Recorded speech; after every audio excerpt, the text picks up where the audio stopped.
Good afternoon. Thanks for joining us on the WWL Louisiana News at 4. I'm Devin Bartolotta. Here are today's top headlines. We are tracking the tropics for you this afternoon. The National Hurricane Center is highlighting a low chance of development in the Gulf. This is closer to Mexico. We're looking live from Grand Isle right now. That's in the big box on the left. And the other cameras are located on the far edges of where this development is building. That's South Padre Island, Texas on the top, and Cancun looking toward the Gulf on the bottom. So for exactly what you do need to know, let's check in now with meteorologist Alexa Trishler. Alexa, what's going on out there? Luckily, not a whole lot. It's that time of the year again. The National Hurricane Center is highlighting that chance for tropical development in the extreme far southern Gulf. It's a low chance of development, only 10%, as an area of moisture in the Caribbean and in the eastern Pacific comes together in the coming days and will move westward into the southern Gulf. But the Gulf is a little too hostile for things to develop, so not a huge thing to stress about. We'll be watching it, but all that moisture is going to be heading into the southern Gulf, the Bay of Campeche, by the end of this work week. And then a whole bunch of moisture in a broad area of low pressure most likely is going to move westward into eastern Mexico, and that could lead to some heavy rain across eastern Mexico as well. Even some of that moisture will break off and move into South Texas. South Texas can see some heavy rain this weekend too, so there will be some impacts for eastern Mexico and South Texas as a result of this.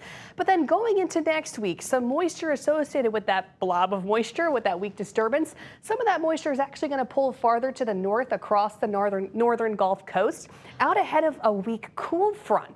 And that will actually help increase our rain chances next week. So we will see a bit more tropical moisture building into our part of the Gulf Coast going into next week, Monday, Tuesday, Wednesday, and that will increase our chance for heavy rain. But other than that, no impacts. Actually, the big thing for the rest of our week into the weekend is the heat. 90 degrees right now, feels like 97. It's going to be hot and muggy as we head into the rest of your work week.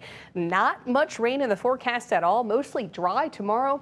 Even mostly dry on Friday. We get into the weekend, it still stays really hot. Everyday temperatures are going to be in the low 90s the next few days, but it will feel like around 100 degrees. But our rain chances do start to increase with that tropical moisture by Sunday into early next week. We'll talk more about that Gulf disturbance in full detail in just a bit.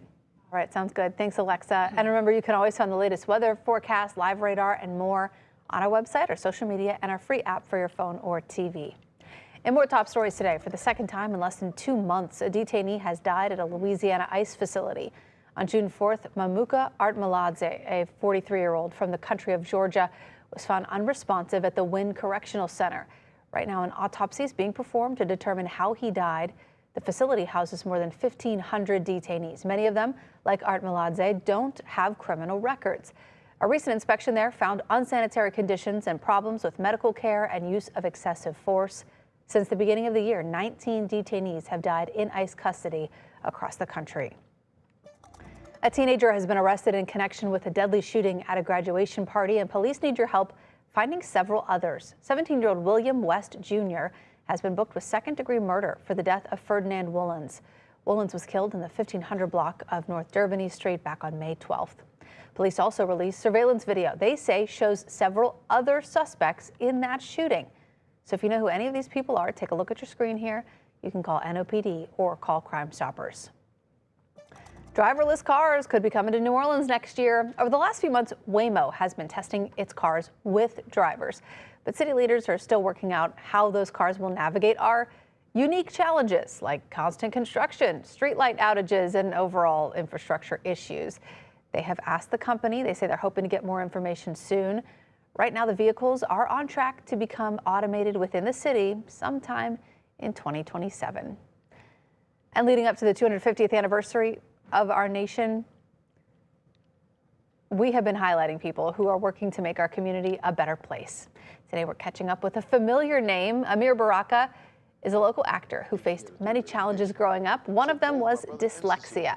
And after teaching himself to read and turning his life around, he began making sure others did not have to face the same difficulties. Meg Ferris is joining us now. Meg, Amir has been a friend of yours for a long time now, but he's done some really incredible things. Met him through television, but this is a whole different twist today, what we're doing with Amir. As you said, grew up with the gun culture, addiction, drugs, all that type of thing. As a little boy, I mean like 13 or 14, went to prison, went to the penitentiary.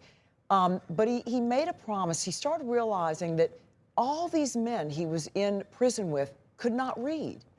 And he said he called it today in the story that we taped an epidemic.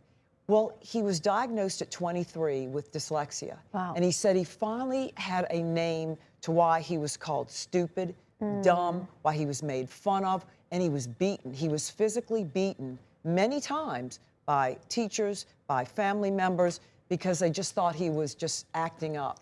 Wow. So his mission now, I mean, he's become an Emmy-nominated actor, producer, he's television shows, Tyler Perry. I mean, his career, been on Oprah, went in such an incredible direction. He said he made a promise to God that he would give back and change others' lives.